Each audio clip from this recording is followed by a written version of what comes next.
Welcome to The Explainer. Today, we're diving into a massive financial event that's going to impact millions of lives all across India. We're talking about a huge pay revision for the entire central government workforce. Okay, let's just start with a number. That's 48.62 lakh or over 4.8 million central government employees. We're talking everyone from administrative staff to security forces, a huge and incredibly diverse group of people. Now let's add another number to that. That's 67.85 lakh, or nearly 6.8 million pensioners. These are, of course, retired government employees who really depend on these pensions for their livelihood. So, what do all these people have in common? Well, they're all about to be impacted by the upcoming 8th Pay Commission. And today, we're going to break down exactly what that means for them, their finances, and for the country as a whole. Okay, so before we get into all the numbers and what they mean, we first have to understand the engine that's driving all of this. What in the world is a pay commission? You can basically think of it as this special task force. It's set up by the government to take a hard look at the entire pay structure, from the very lowest entry-level salary all the way to the top.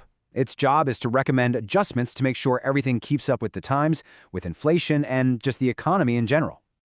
And this isn't some random thing that just happens. There's a real rhythm to it. These commissions usually pop up every 10 years, which creates this really predictable cycle. The last one, the 7th, was back in 2016, so that sets the stage perfectly for the 8th to kick in right on schedule in 2026. All right, so how on earth do they calculate these massive changes? How do you give a raise to millions and millions of people all at once? Well, the answer comes down to one single, absolutely critical number. It's called the Fitment factor, and you can really just think of it as a magic multiplier. It's the one tool the Commission uses to scale up the entire pay structure, making sure that the raise is applied fairly and systematically, all the way across the board. And check this out. This chart just lays it out perfectly. You can see how that multiplier has grown over time. Back in 2006, it was 1.86. Then, in 2016, it jumped way up to 2.57. And now, for this upcoming 8th Pay Commission, everyone's expecting it to be right around 3.0. That signals a really significant bump. Okay, so how does this magic multiplier actually turn into more money in someone's bank account? It might sound a little complicated, but honestly, it's a surprisingly straightforward process once you see how the pieces fit together. It's really just a four-step process. First, you take your current basic pay. Then you multiply that by the new Fitment factor. After that, you recalculate all your allowances, things like Dearness Allowance for cost of living and house rent allowance, but you base it on your new higher basic pay. You add all of that together, and boom, that's your new gross salary. All right, now for the part that really matters to those 11 million people we've been talking about. What does this actually look like in cold, hard cash? What does it mean for their wallets? So let's put some real numbers to this. Under the 7th Pay Commission, the absolute minimum basic salary was set at 18,000 rupees. Well, if you apply that new expected fitment factor, that floor jumps up to at least 21,600 rupees. That is a huge boost for the lowest paid workers. And get this, that's just the starting point.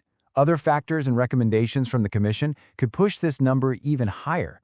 In fact, some analysts are suggesting the minimum wage could potentially shoot all the way up to 41,000 rupees. Wow, that would be a truly life-changing jump for so many people. And it's so important to remember, this isn't just about the people working right now. The impact on pensioners is, you could argue, even more dramatic. Right now, the minimum pension is 9,000 rupees. After the 8th Pay Commission, it's expected to more than double, maybe reaching around 20,500 rupees. That's a massive step towards real financial security in retirement. All right, let's take a step back and look at the big picture here. What are the key takeaways from all of this? Okay, so here's the bottom line. We're talking about a massive event that's going to affect over 11 million people. It's expected to kick in on January 1st, 2026.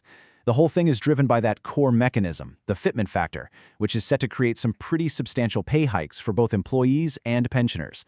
And the main goal here? To improve financial security and bring pay in line with today's economic reality.